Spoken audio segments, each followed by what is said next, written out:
Ajesh PP, അജേഷാടാ Ajesh. പ്രത്യേകിച്ച് ബേസിൽ ജോസഫിന് കാര്യമായിട്ടൊന്നും ചെയ്യാനില്ല. വ്യത്യസ്തൻ. പക്ഷെ എക്സ്ട്രാ ഓർഡിനറി പെർഫോമൻസിനുള്ള വകുപ്പ് കഥയ്ക്കകത്തില്ല.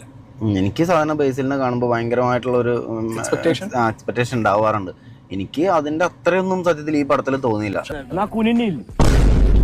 കഥയിൽ അതില്ലല്ലോ, ചെയ്തു അത്രേ തോന്നിയുള്ളൂ. അതിനുള്ള വകുപ്പുണ്ടല്ലോ.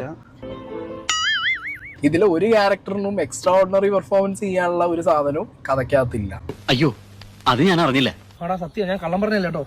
നീ വാ പൊളിക്കരുത് പ്ലീസ്. പിന്നെ ബേസിൽ ജോസഫിന് നമ്മൾ സ്ഥിരമായിട്ട് കാണലേ, എല്ലാ മാസവും ബേസിൽ അളിയാന്ന് വിളിക്കേണ്ട അവസ്ഥയാണ്.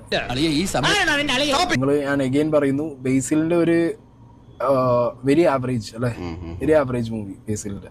യൂട്യൂബർ അല്ലേ?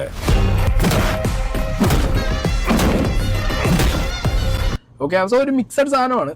എനിക്കൊരു വെരി ആവറേജ്. നിങ്ങൾക്കോ? എനിക്കും അങ്ങനെ തന്നെ തോന്നിയുള്ളൂ. ഷാജി അങ്ങനല്ലല്ലോ പറഞ്ഞത്. ഷാജി എന്ത് പറഞ്ഞു? OTT-യിൽ എത്തിയതോടെ സൈബറിടത്താകെ ചർച്ച പൊന്മാൻ എന്ന ചിത്രത്തിലെ ബേസിൽ ജോസഫിന്റെ PP അജേഷ് എന്ന കഥാപാത്രമാണ്. അടിമുടി മാറിയ ബേസിൽ ഒരൊറ്റ ഫ്രെയിമിൽ പോലും ബേസിൽ മാനരസങ്ങളില്ല. സിനിമ മുഴുവൻ PP അജേഷ് മാത്രം. നമ്മൾ കഷ്ടപ്പെട്ടതിന്റെ ഫലം നമുക്ക് കിട്ടി. വൈകാരിക രംഗങ്ങളിലും ആക്ഷൻ രംഗങ്ങളിലുമൊക്കെ താരത്തിന്റെ പ്രകടനം എടുത്തു പറയേണ്ടതാണ്. അങ്ങനെ വരാൻ വഴിയില്ലല്ലോ. പക്ഷെ അങ്ങനെ വന്നല്ലോ. ഓക്കെ, എന്നാൽ ഇനി ഞാനൊരു സത്യം പറയാം.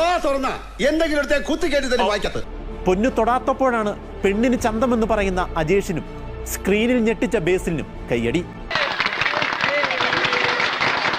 ഞാൻ അഗൈൻ പറയുന്നു, ബേസിലിന്റെ ഒരു വെരി ആവറേജ് അല്ലെ, വെരി ആവറേജ് മൂവി ബേസിലിന്റെ. നീ വ്യത്യസ്തനല്ലേ കളിയാ, അതുകൊണ്ടായിരിക്കും. ഞാനൊരു മണ്ടനാണെന്ന് നിനക്ക് സംശയം തോന്നുന്നുണ്ടോ?